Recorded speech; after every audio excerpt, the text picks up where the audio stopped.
너? 속상하다. 안 속상해?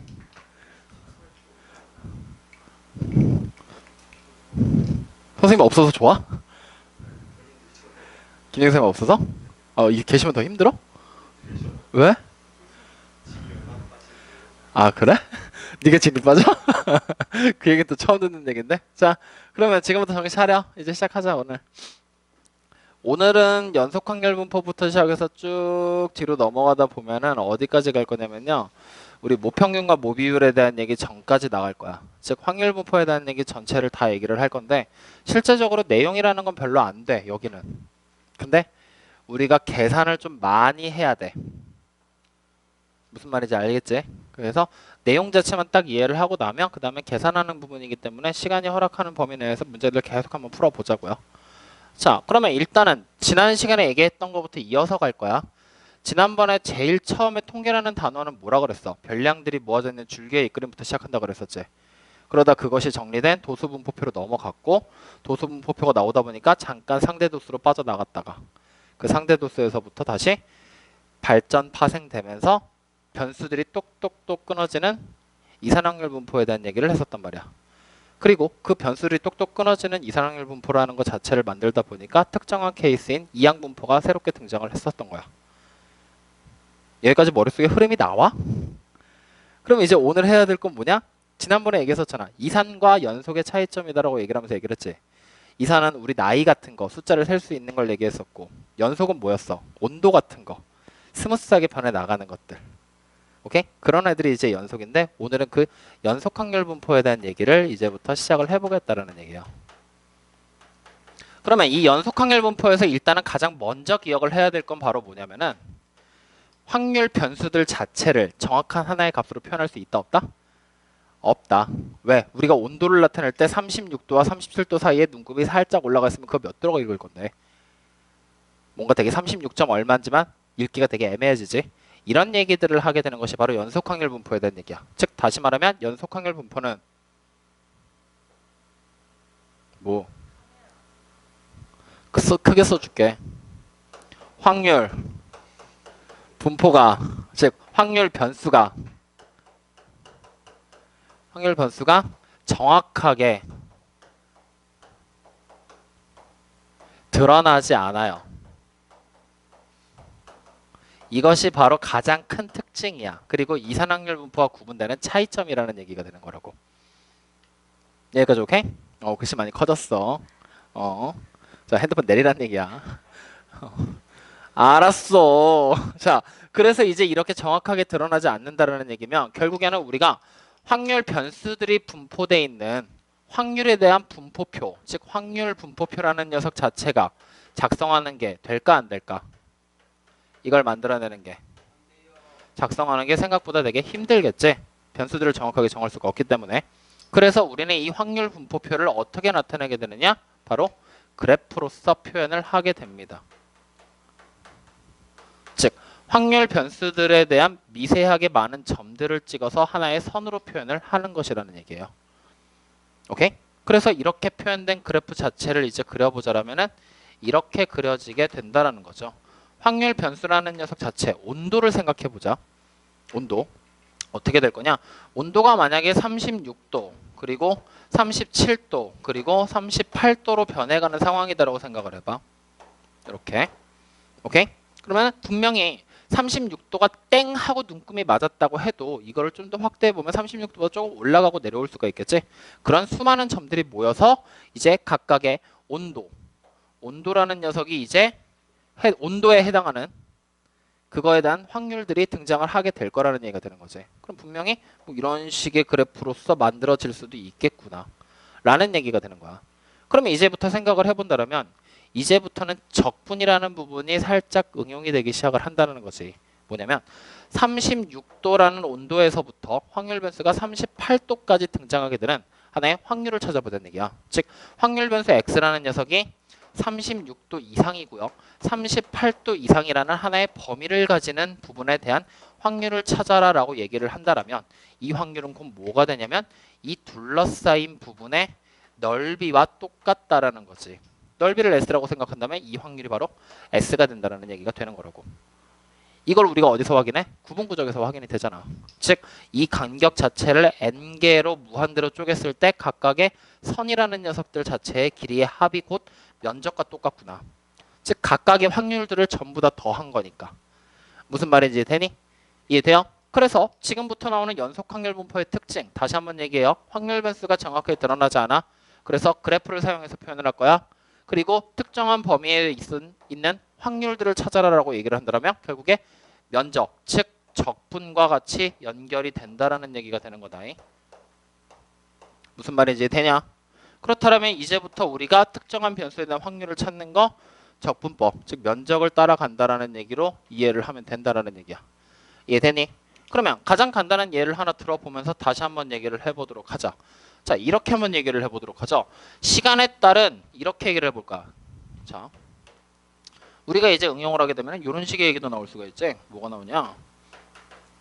자, 일단 확률 변수 자체가 일단은 우리가 간단하게 표시를 한다면 0과 1과 2와 3이라는 녀석이 있을 때 그 각각의 확률 변수가 나올 수 있는 확률들을 가지고 그래프로 표현을 했더니 이렇게 그려지더라는 거야.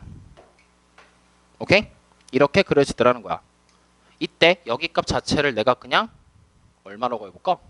이때를 한 2분의 1 정도라고 해볼까? 아니다. 4분의 1 정도라고 해보자. 그리고 이때의 확률 자체를 그냥 한 4분의 2 정도라고 생각을 해보도록 하지 뭐. 여기까지 오케이?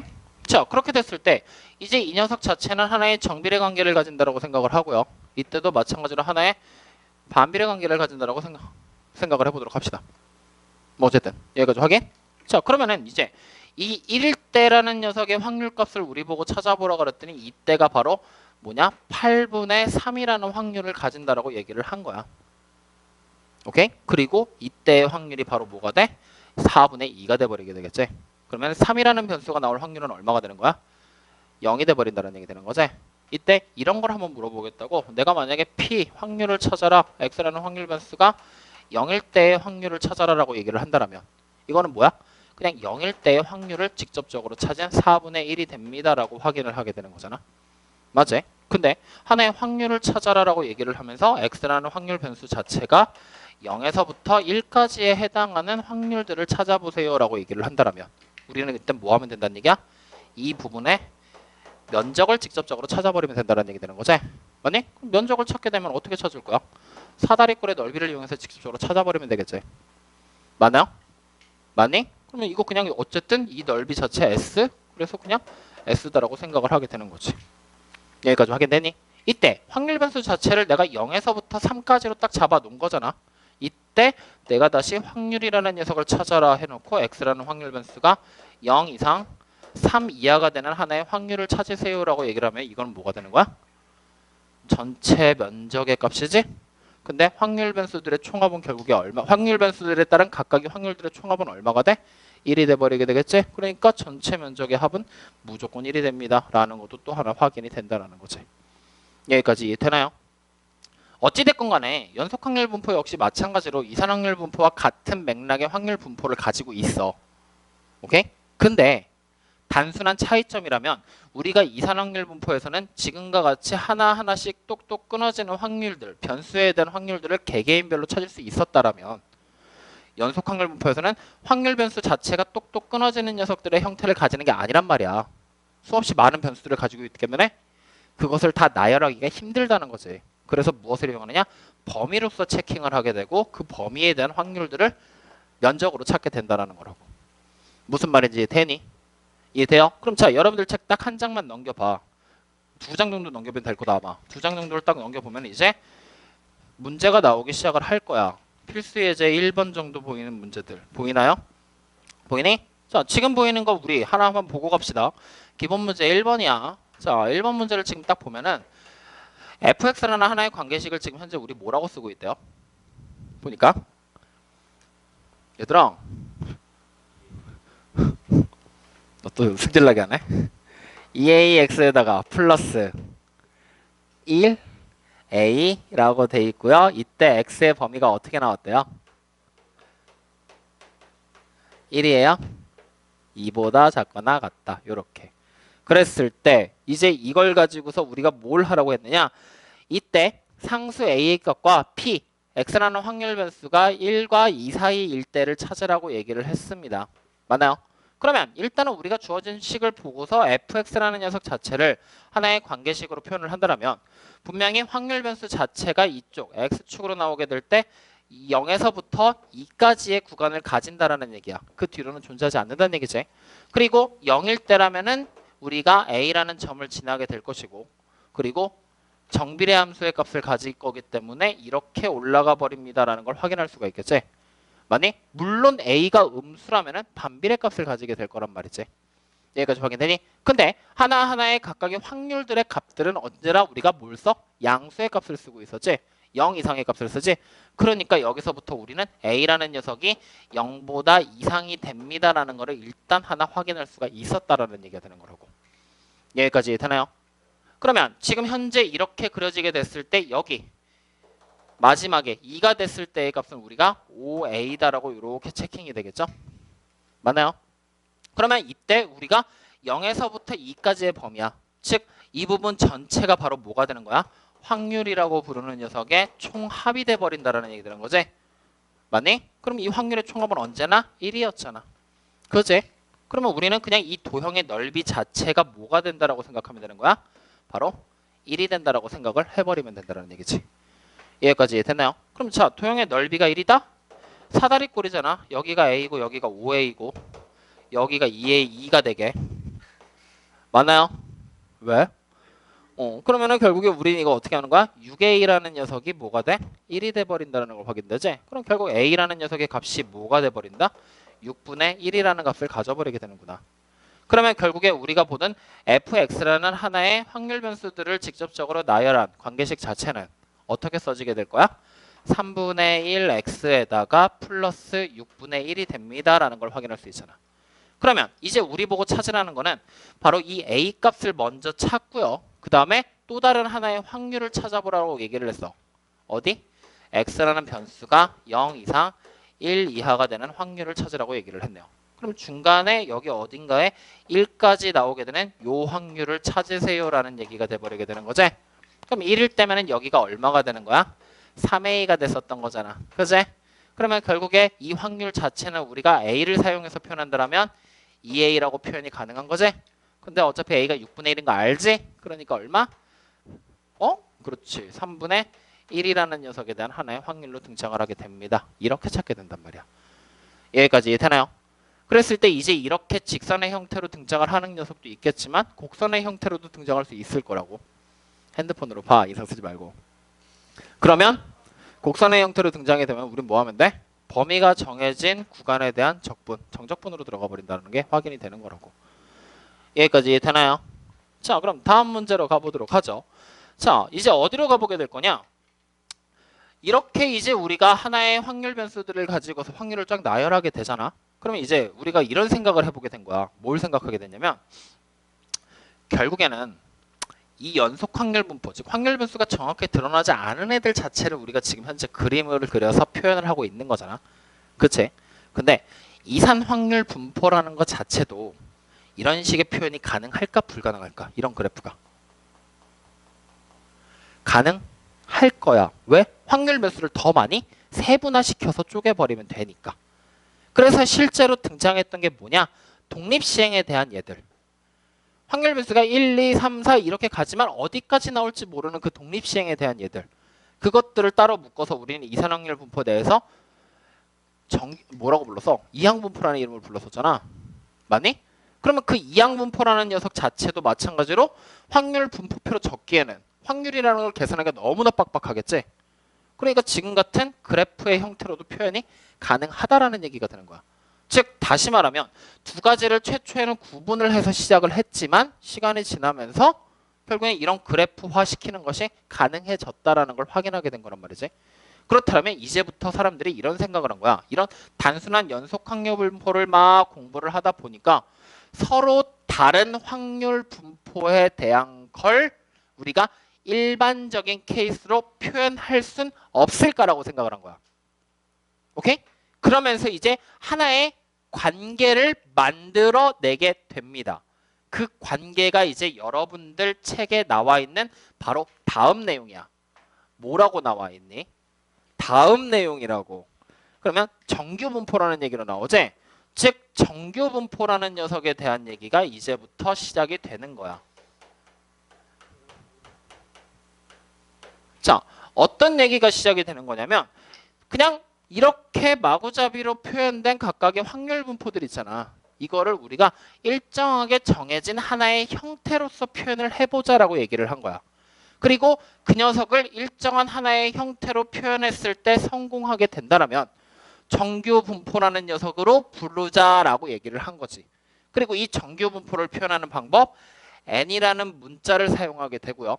그리고 괄호 안쪽에 m, 누구를 쓸까? 시그마의 제곱을 써버리게 돼. 무슨 말인지 되니? 왜요? 말해. 아니, 서소원씨. n, 시그마로 나왔냐? 아닐 텐데.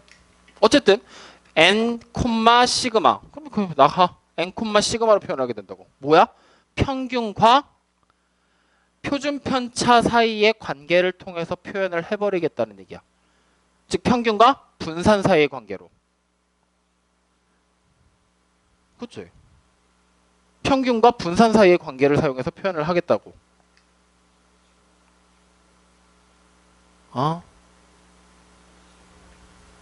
이게 나 안 들려요. 조금만 크게 얘기해 줄래요?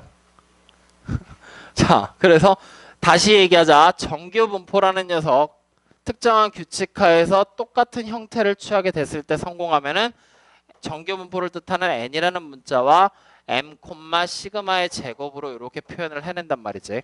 그래서 이 m이라는 녀석, 즉 평균과 그리고 하나의 값인 분산에 대한 얘기로서 우리가 무엇을 하게 되느냐? 두 가지를 표현함으로써 정규분포라는 녀석을 표현해내기에 이르른다라는 얘기야.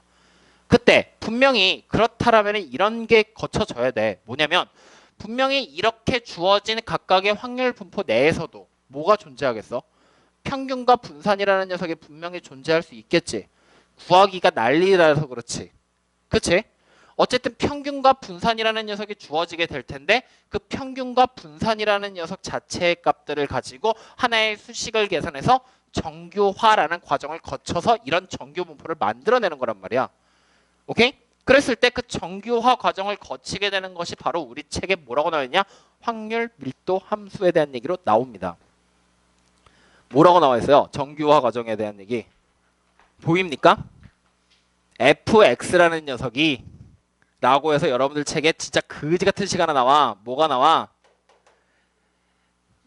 뭐가 나와? 읽기도 귀찮지?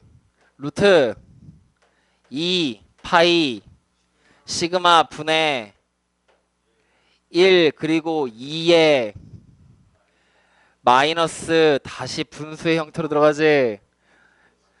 이 시그마의 제곱 분의 x 마이너스 m의 완전 제곱으로 이렇게 나오게 돼 있다고. 절대 안 외웁니다. 이런 그냥 과정을 거쳐서 하나의 그래프로 표현을 해내게 되면 이런 그지 같은 얘기들 있지? 이런 일반적인 함수들에서 나오는 경우들, 이 경우들이 전부 다 이런 모양으로 바뀌어 버린다는 얘기야. 하나의 x축을 놓고 이거를 직접 손으로 계산하라고도 안 해. 컴퓨터로 계산을 싹 해버리게 되면 이렇게 생긴 하나의 모양으로 바뀌어 버린다는 얘기야. 그랬을 때 이 함수가 바로 fx가 되면서 여기 가장 돌출된 점 있지? 이 점이 바로 평균값으로 등장을 하게 되고 좌우가 대칭이 되는 형태로 드러나게 됩니다 라고 얘기를 해. 오케이? 그래서 이렇게 그려지는 하나의 분포가 바로 정규 분포가 된다는 얘기야. 여기까지 무슨 말인지 이해됩니까? 이해되니? 그랬을 때 이제 우리가 여기 보이는 이 식 자체를 외울 필요는 없지만 이 식을 분석해서 평균과 시그마 사이의 관계에 대해서는 알아둬야 돼. 왜냐? 이런 것들 막 그리는 게 항상 이렇게 똑같은 모양으로 나오지는 않겠지? 왜? 평균도 분명히 다를 거고 분산값도 분명히 다를 거니까. 그게 다르게 됐을 때 어떻게 바뀌는지만 생각을 하면 된다라는 얘기야. 무슨 말인지 되니? 자, 그러면 일단은 이 정규분포라는 녀석 자체의 특징부터 확인을 해야 돼. 무슨 특징을 보게 되느냐?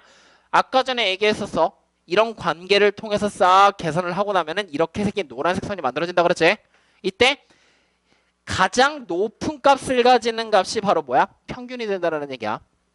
오케이? 그리고 그 다음으로 나왔던 특징은 평균 m이 하나의 대칭축으로 작용을 하게 됩니다. m이 대칭축으로 작용을 한다. 그 말은 분명히 접으면 접혀. 좌우가 똑같은 값을 가진다는 얘기지? 맞니? 그러면 하나의 확률 변수들 자체의 처음 시작점을 내가 임의로 알파라고 잡는다라면 이쪽에 보이는 뒤쪽에 보이는 값이 베타라는 값을 가지게 되겠지? 맞나요? 이때 내가 두 번째 특징으로 제시할 수 있는 거 주어진 정규분포 내에서 하나의 확률을 찾을 거야. 무슨 확률을 찾을 거냐? x라는 확률 변수가 알파에서부터 시작해서 베타까지 나오는 확률을 찾을 거야. 물론 이 뒤와 앞으로는 없다고 생각해. 확률 변수의 최초가 x 알파고 최후가 베타가 되는 거다.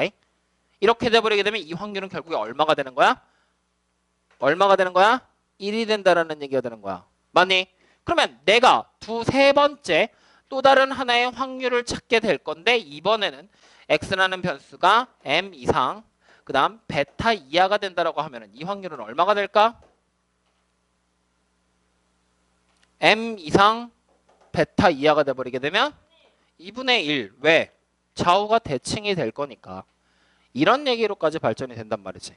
그러면 다시 말해서 이제 주어진 정규분포를요. 조금만 더 이쁘게 디테일하게 한번 표현을 해보도록 하자. 자, 평균값 얼마로 잡을까 우리? 그냥 찍어. 얼마로 할까? 2? 그래 50 합시다. 50 마음에 든다. 50. 그럼 내가 이쪽 확률 변수의 스타트가 되는 지점을 내가 35로 잡고요. 확률 변수의 라스트가 되는 지점을 우리는 65로 한번 잡아보도록 하죠. 오케이? 이때 이렇게 얘기를 합니다. P 확률을 찾으세요. X라는 변수가 35 이상에서부터 40까지의 하나의 확률을 찾았더니 이 확률의 값이 그냥 8분의 1이 나온다라고 얘기를 했다. 그럼 이거랑 같은 확률이 나오는 건 어딜까? 42만 분명히 여기 어딘가까지 보이는 여기잖아. 여기까지의 넓이랑 똑같은 걸 찾으라는 얘기지. 그러니까 P 어디야? 60 이상 X가 65 이하가 돼버린다라는 얘기 되는 거지. 맞나요? 그러면 자연적으로 여기가 8분의 1이 됐어. 그럼 난 여기가 얼마인 걸 알아? 철반 딱 나누는 거 8분의 3. 이쪽도 뭐야? 8분의 3에다가 여기 55까지 딱 나온 게 60까지 나온 게 맞나요? 그럼 이쪽이 이제 8분의 1로서 이렇게 나오게 된다라는 것도 하나 확인이 되는 거라고. 단순한 응용이야. 무슨 말인지 되나요?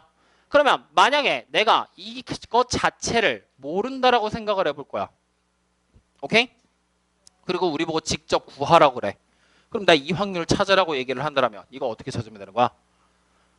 이 확률을 직접 찾으세요라고 얘기를 하면 이거에 대한 확률을 직접 찾으세요라고 얘기를 한다면은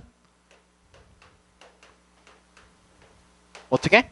인테그랄 35부터 40까지 f x dx로 찾아버리면 되지. 이때 여기서 말하는 이 fx가 뭐야? 이거야.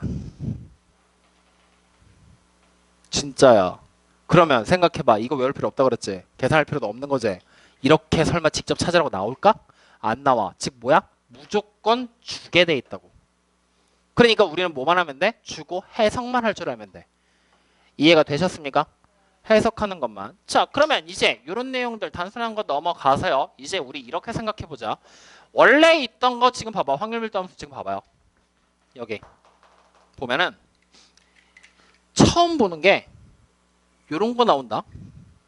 요런 거 나오고요. 요런 거 나오고요. 요런 거 나오고요. 요런 거 나오고요. 요런 거도 나와요. 하나씩 봅시다. 이거 뭐야? 파이 원조율. 그제? 이거는요? 표준 편차. 얘는요? 이 자연상수. 미적분 투에서 나올 거야. 자연상수. 그 다음 여기는 확률 변수. 여기는 평균. 여기는 시그마의 제곱이야. 맞지? 자, 그러면 이제 이렇게 생각해 보자. 우리가 평균이라는 녀석이 m이야. 그리고 표준 편차가 시그마로 그려지는 애야. 이거를 지금부터 정규 분포로 그려본다라면은 그냥 이렇게 그려진다라고 가정합시다. 요렇게. 오케이? 자, 이때 우리 첫 번째 요런 거 한번 그려볼 거예요. 평균이라고 부르는 녀석이 m 플러스 4야. 표준 편차는 그대로 시그마야. 그럼 이거 뭐 한 거야? 각각의 별량들의 값들이, 확률 변수들이 다 4씩 더해진 거지? 그지? 표준 편차가 안 변했으니까 4씩 그냥 더해진 거잖아. 그럼 이거 그래프 어떻게 되는 거니? 이 확률 변수가 m 대신에 m 플러스 4로 바뀌는 거지? 그러면 결국에 x축을 따라서 4만큼 가란 얘기지? 그래서 이렇게 바뀌게 되면 그래프의 모양이 여기가 바로 m 플러스 4라는 값이다라고 생각을 하면 이걸 축으로 그려지는 이렇게 생긴 하나의 정규 분포가 만들어진다는 얘기야. 이해되니? 이때 표준 편차가 변함이 없지. 그러면 결국 뭐야? 평균만 변한 거지. 나머지 변수들은 아무런 이상이 없는 거지. 그대로 가는 거지. 즉 다시 말하면 평행 이동이라고 생각하면 돼. 평균이 바뀌는 거는. 알겠니?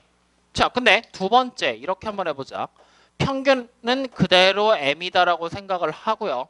표준 편차라는 녀석의 값 자체가 그냥 이번에는 2 시그마로 바뀌었다고 생각을 해보자. 표준 편차가 2배가 됐어. 오케이? 그럼 분산이 몇 배가 된 거야? 4배가 된 거지? 분산이 4배가 됐다는 게 별량들의 값이 어떻게 됐다는 거야? 2배가 됐다는 얘기 되는 거지? 그럼 어쨌든 이렇게 바뀌어버리게 됐을 때 이 그래프를 지금 봐봐. 이 분모의 값이 어떻게 되겠어? 더 커지겠지. 그럼 숫자 자체는 더 작아지지. 그리고 자연상수 2가 뭔지는 모르겠지만 어쨌든 숫자야. 그 숫자가 시그마 제곱으로 분모가 더 커진 거지. 분모가 더 커지네. 그럼 당연히 어떻게 돼? 숫자는 더 작아지겠지. 근데 마이너스 거듭 제곱이야. 이렇게 되면 더 작아지는 거야? 커지는 거야? 더 커지게 되겠지. 그때 이 시그마라는 녀석은 분명히 숫자 자체를 작아지게 만들 거고 여기 보이는 시그마 제곱은 숫자를 커지게 만들 거지. 누가 더 영향을 많이 미칠까? 시그마 제곱이 더 많이 미치게 되겠지. 그러면 더 많이 커진다라는 얘기가 되는 거지. 그러면 분명히 평균으로부터 그려지는 녀석들이 어떻게 되는 거야? 더 작아지게 되냐? 올라가게 되냐? 더 올라가게 되냐? 아니면 작아지게 되냐? 더 작아지게 될까? 올라가게 될까? 다시 생각해봐. 누가 더 영향을 많이 미쳐? 응? 더 어떻게 돼? 작아져. 왜? 이 2라는 녀석의 값 때문에 더 작아지는 역할을 하게 될 거야. 그러면은 더 아래쪽으로 해서 그래프가 그려져야 되지, 정규분포가. 근데 어찌됐건 구간 자체는 변하진 않았지. 그 말인 즉슨 구간 안에서 그려지는 넓이의 합은 무조건 1이 나와야 되지. 그러면 최고값이 더 작아졌다라는 얘기가 돼버리게 되면은 어떻게 되겠어? 더 뚱뚱하게 그려져 버리겠지, 이렇게. 맞나요? 이렇게 더 뚱뚱하게 그려지게 될 거란 말이야. 그래야지만 구간 안에서 넓이의 합이 일정하게 나오게 될 거니까. 무슨 말인지 되니? 그래서 표준 편차라는 녀석이 커지잖아? 그러면은 원래 있던 것보다 뚱뚱하게 그려집니다 라고 우리가 그냥 생각하면 돼. 오케이? 그러면 다시 세 번째, 이번에는 이렇게 한번 보자고요. 평균이라는 녀석이 여전히 m이고요. 그 다음에 표준 편차라고 부르는 녀석이 이번에는 시그마라는 녀석의 값보다 더 작다라고 생각해보자. 오케이? 시그마보다 더 작아. 그러면 어떻게 돼? 그래프가 더 올라가 버리겠지? 그러면 어떻게 그려져? 더 홀쭉하게 이렇게 그려지게 될 거 아니야? 맞아요? 즉 이렇게 돼버리게 되면 뭐야? 날씬하게 그려져 버린단 말이야. 여기까지 확인했니? 이때 우리가 고르다라는 개념을 여기다가 지금부터 적용을 시켜볼 거야. 오케이? 고르다가 뭐라 그랬어? 통계 처음 할 때 내가 얘기했는데 고르다. 고르다. 우리가 일반적으로 고르다는 평평하다지. 근데 이걸 평평하다고 생각하지 말고 특정한 값 주변이 더 많이 모인 거야. 즉 좌우로 흩어진 애들이 거의 없는 거야. 그럼 여기서 이용해서 제일 고른 게 지금 누구야? 뚱뚱한 게 아니라 날씬한 애가 되는 거지. 오케이? 즉 다시 말하면 표준 편차가 작을수록 더 고르게 된단 말이야. 무슨 말인지 되니? 평균이라는 값 주변에 최대한 밀집해 있게 되니까. 그래서 우리가 보통 판단을 할 때 이 평균값 주변에 많이 밀집하면은 통계적으로 생각했을 때 정확하게 나왔다라고 얘기를 한단 말이지. 뚱뚱한 애들보다. 무슨 말인지 돼요? 이런 거야. 이 구간에 속하게 되는 애들이 만약에 예를 들어봐. 서울대를 갈 거거든? 근데 우리 학원에서 조사했더니 이렇게 나왔어. 근데 옆에 있는 다른 학원에서 조사했더니 노란색으로 나왔어. 그러면 그 옆에 있는 학원에서 또 조사했더니 파란색으로 나왔어. 이렇게 나와버렸어. 세 군데서. 그러면은 어디 말 듣고 쓰는 게 맞는 거야? 파란 거, 하얀 거 말 듣고 쓰는 거지 병신아. 수건 나길 뻔했네. 하얀색이 최대한 많이 정확하게 나온 거잖아. 정확하게 근사값을 맞췄다는 얘기잖아. 그러니까 이런 경우들이 더 고르다라는 표현을 쓰게 된단 말이야. 그랬을 때 이렇게 더 많이 밀집해 있을 때 얼마만큼의 근사값을 가지게 될 거냐를 통해서 이제 뒤쪽에 모평균과 모비율에 대한 얘기로 넘어가 버릴 거야. 어쨌든 지금 중요한 거는 이런 정규분포라는 녀석이 이런 특징을 가지고 있다는 게 중요한 거라고. 여기까지 무슨 말인지 이해가 되시나요? 자, 그럼 마찬가지로 이 정규분포에 대한 얘기를 또 하나만 예를 한번 들어봅시다. 자, 한 장을 또 넘겨봐. 그러면 기본 문제 몇 번이 나와? 3번이냐? 좀 많이 넘겨봐. 몇 번이 나오니? 2번 문제가 나옵니까? 자, 그럼 2번 문제를 또 한번 봅시다. 2번 문제는 이번엔 뭐야? 확률에 대해서 무언가 표가 그려져 있는 형태가 되겠네. 맞나요? 자, 그러면 지금 문제를 한번 쭉 보면은 제물포 고등학교 1학년 남학생 400명의 몸무게는 평균이 60이고요. 표준 편차가 5인 정규분포를 따른다고 합니다. 라고 했어. 맞지? 그러면 정규분포화 과정에 성공했다라는 얘기잖아. 맞지? 그랬을 때 몇 명이래? 400명인데 평균이 얼마래니? 60. 그러면 60, 표준 편차가 얼마래요? 5. 그럼 뭐라고 쓰면 돼? 5의 제곱의 형태를 가지는 하나의 정규 분포가 만들어집니다. 라고 우리가 생각을 하면 되는 거란 말이지. 오케이? 자, 그랬을 때 이제 뒤로 또 읽어보자고요. 할 때 오른쪽 정규 분포표를 이용해서 다음 물음에 답하시오라고 얘기를 했습니다. 맞죠? 자, 그러면은 지금 몸무게가 72.5 이상인 학생은 전체의 몇 %인지를 구하여라 라고 얘기를 했는데 갑작스레 옆에 있는 정규 분포표라고 부르는 이상하게 나왔어. 그냥. 그죠? 정규분포표라는 게 나왔었지? 지금 보면은 정규분포표를 우리가 다시 한번 좀 복원을 좀 해보자. 그럼 Z라는 변수가 나오고 확률이라고 나와 있니? 그리고 Z라는 게 뭐라고 나와 있니 지금? 0.5랑 1이랑 1.5라고 돼 있고요. 2라고 나와 있고요. 다시 2.5라고 나와 있어요. 맞나요? 여기까지 나왔습니까? 그러면 0.5가 얼마래요? 0.1915라고 나왔고요. 그 다음에요. 0.3413이고요. 4332, 0.4772, 0.4938 이렇게 지금 나와 있는 상태야. 여기까지 맞나요? 자, 그럼 이게 이렇게 나와 있는데 이거를 지금 우리가 정규 분포표라고 얘기를 했단 말이지. 맞아요? 근데 이런 표를 보고서 우리 보고 이런 정규 분포에서 갑자기 이런 표를 보래. 그리고 첫 번째 뭘 찾으러 갔느냐? 몸무게가 75kg인 애가 맞지? 전체의 몇 프로는 72.5 72.5인 애는 전체의 몇 %에 해당합니까? 라고 얘기를 하고 있는 거냐? 이거 물어보고 있니? 전체의 몇 %인지를 구하여라 라고 얘기를 했습니다. 맞나요? 야, 그러면 우리가 지금 당장 확인할 수 있는 사실은 뭐냐면은 이런 정규분포화에 성공을 했지. 맞니? 성공을 했지. 그럼 이걸 가지고 우리 뭐 할 수 있어? 정규분포 곡선을 만들 수 있단 말이지. 아까 봤던 것처럼. 그러면 분명히 이런 식의 모양을 가지게 될 거란 말이야. 그리고 여기 가운데가 얼마야? 60이라는 평균을 가지게 되겠지. 근데 내가 지금 들어가 있는 72.5라는 하나의 몸무게는 60보다 높은 여기 어딘가에 72.5라는 하나의 몸무게가 존재를 하겠네. 맞나요? 그러면 72.5랑 60 사이에 있는 이 부분에서 등장한 하나의 확률이랑 똑같은 게 반대쪽에도 분명히 나오겠지. 어디서 나올까? 이 둘 사이의 차이만큼 가면 되는 거지? 얼마? 47.5 여기서 나오게 되는 거네. 맞나요? 즉 여기서부터 여기까지의 확률을 구하는 거랑 이만큼의 확률을 구하는 거랑 어떻다? 같다라는 얘기를 지금 하고 있는 거잖아. 자, 근데 이렇게 나열을 하긴 했지만 뭐야? 이상한 게 나와버렸어. 그리고 Z라는 것도 뭔가 하나가 또 나와버렸어. 그러니 안 그러니? 맞지? 뭔가 이상하지? 왜 이상하냐?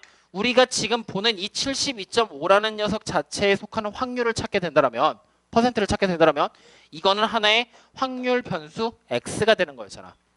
X가 어떻게 변하는지. 왜? 이런 정규분포 곡선을 가질 거니까. 맞니? 근데 갑작스레 새로운 Z라는 특이한 녀석이 등장을 했지? 맞니? 맞니 아니니? 이런 Z라는 특이한 녀석이 등장을 했단 말이야. 그랬을 때 이 X와 Z가 도대체 무슨 연관점을 가질 겁니까? 라는 얘기가 되는 거야. 우리는 거기서부터 이제 출발을 해야 되는 거지. 무슨 말인지 되시나요? 자, 그래서 지금부터 얘기를 합니다. 저 Z라는 녀석이 어떻게 생겨나게 된 거냐면요. 이런 논리에 의해서 생겨나게 됐어. 뭐냐면 아까 전에 우리 막 얘기했었잖아. 서로 다른 확률 분포를 전부 다 이런 관계를 통해서 정규 분포화 시켰지. 근데 이렇게 만들어 놓고 나잖아? 분명히 평균이 서로 다른 놈도 있을 거고 이렇게 그지? 그리고 표준 편차가 다르면 홀쭉하게 뾰족하게 막 난리가 날 거 아니야. 그러냐 안 그러니? 그럼 이런 상태라면은 확률 분포표를 정규 분포로 통합을 시켰는데 그래서 뭔가 비교를 하면서 찾아야 되는데 비교라는 것 자체가 돼 안 돼? 이렇게 또 달라버려. 비교가 안 되지. 그래서 우리는 무엇을 하느냐? 이 정규 분포를 통해서 만들어진 녀석들을요. 전부 다 뭘 하느냐? 하나의 작업을 다시 한번 거치게 돼. 왜? 비교를 하기 위해서. 그리고 이 작업 자체를 우리가 뭐라고 부르느냐? 표준화라는 과정으로 불러. 그랬을 때 이 표준화 과정을 거치면서 이제 뭐가 만들어지냐면 표준 정규 분포라고 부르는 녀석이 등장을 하게 된다는 얘기야. 오케이? 그때 이 표준화 과정을 거치게 되면은 분명히 각각의 확률 분포표마다 서로 다른 확률 변수들을 가지고 있지. 그리고 서로 다른 평균과 서로 다른 분산을 가지고 있을 거 아니야. 근데 그 녀석들이 이 표준화 과정을 거쳐버리게 되면은 하나의 정규 분포가 되는데 재밌는 정규 분포로 바뀐다고. 평균이 M이 돼버리고 0이 돼버리고 분산이 1이 돼버리는 하나의 정규 분포로 바꿔버리게 되는 거야. 그리고 이 안에서 나보고 비교해요 라고 얘기를 하는 거지. 오케이? 그랬을 때 이제 이렇게 바뀌어버린다? 그럼 이 표준화 과정이 도대체 어떻게 되는 건지를 알아야 된다는 얘기 되는 거거든? 어떻게 되는 거냐면 우리가 임의로 만들어낸 정규 분포는 분명히 X라는 하나의 확률 변수를 가지고 있을 거라고. 그제? 이 확률 변수라는 것 자체를 가지고서 표준화라는 과정을 거치게 되면 X라는 확률 변수가 이제 Z라는 하나의 새로운 확률 변수로 바뀌게 돼. 오케이? 그리고 이 Z라는 확률 변수를 뭘로 설명을 해내게 되냐면 무엇으로 설명을 해내게 되냐면 하나의 분수의 형태로 적을 거야. 어떻게 적게 되느냐? 확률 변수에서 평균을 뺍니다. 오케이? 그리고 누군가로 나눠줘야 돼. 나눠줘야 돼. 누구로 나눌까? 누구로 나눌까? 누구로 나눌까?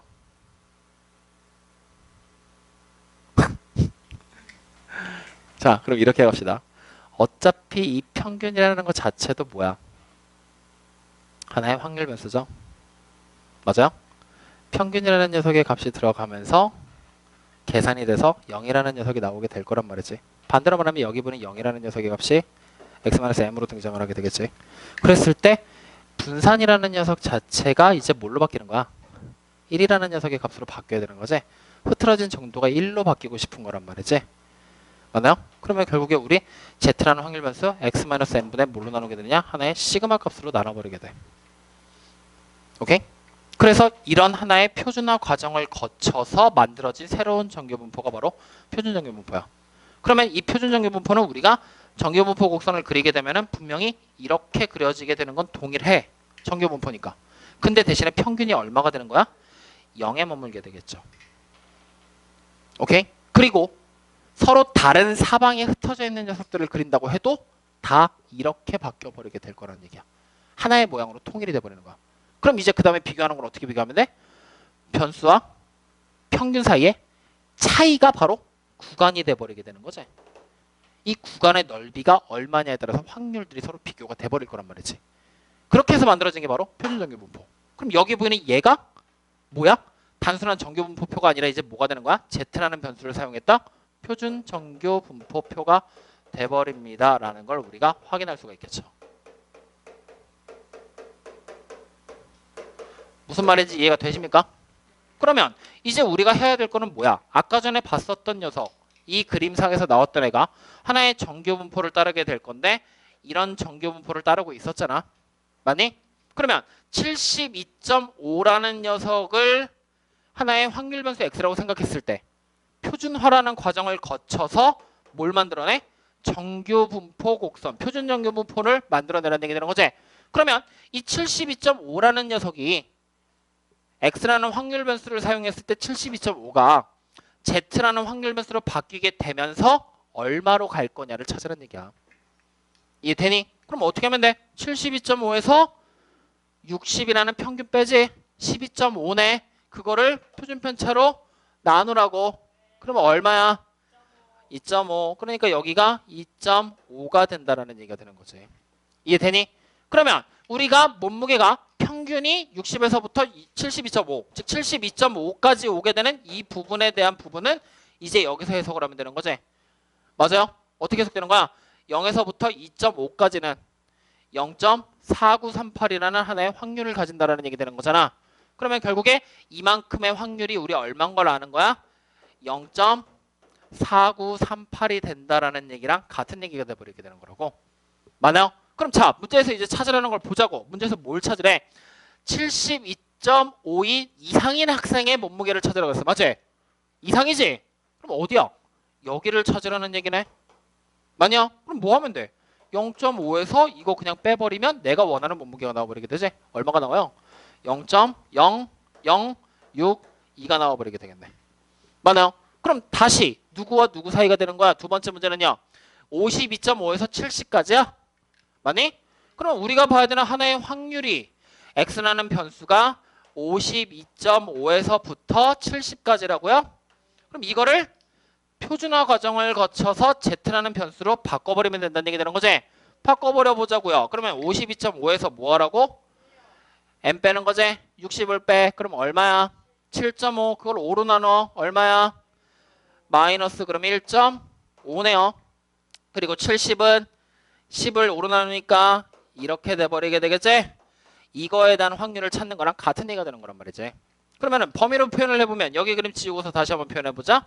어떻게 표현이 되는 거야? 그러면 여기 어딘가에 마이너스 1.5가 될 것이고 여기 어딘가에 뭐야? 2까지. 즉 여기 확률을 찾으라 그랬지? 근데 여기 보이는 정규 분포표를 보잖아? 0에서부터 0.5 0에서부터 1, 0에서부터 1.5, 0에서부터 2, 0에서부터 2.5까지란 말이지. 그러면 결국에 이거의 확률을 찾으라는 얘기면 여기 부분의 확률을 찾고 이 부분의 확률을 더하게 되는 거란 말이지. 근데 어차피 이만큼의 확률이랑 같은 게 이쪽에 보이는 1.5까지의 확률이었잖아. 그러면 결국 우리 뭐 하라는 얘기야? 2까지의 확률인 0.477이랑 1.5까지의 확률인 0.4332 두 개를 더한 게 된다라는 얘기가 되는 거잖아. 맞나요? 얼마가 돼요? 0.808 아니야? 9102? 이렇게 9104로 값이 나오게 되겠네요. 이렇게 찾아내게 되는 것이다. 여기까지 되니? 그러면 결국에 우리가 지금 보고 있는 이 연속 확률 분포는 처음에 넓이라는 부분으로 시작을 했는데 서로 다른 걸 비교하다 보니까 정규 분포를 만들어낸 거야. 근데 그것들을 가지고 또 비교하려다 보니까 다시 새롭게 표준화라는 과정을 거쳐서 표준 정규 분포가 만들어진 거야. 오케이? 그럼 이렇게 거쳐버리게 되면 이 정규 분포표를 하나 보고서 각각에 해당하는 특정한 부분들에 대한 확률들을 다 찾아낼 수가 있다는 얘기 되는 거지. 그래서 여기서 이걸로 넘어왔다가 이거에서 다시 일로 넘어가는 거. 이 부분이 이 정규 분포라는 단어에서 여러분들이 해야 될 일이야. 얼떨결에 오늘 더 끝났네. 이게 끝이야. 난 원래 이거 정규 분포에 대한 거 하나 얘 보여주고 하려더니 바로 2번에서 나와버리냐? 치사하게. 이게 끝이야. 어려운 거 있어요? 그래서 잠깐 쉬었다가 우리 뒤에 있는 거 예제 문제 한두 문제 더 풀어보고 예제 문제 싹 풀고 가자. 쉬었다 보자.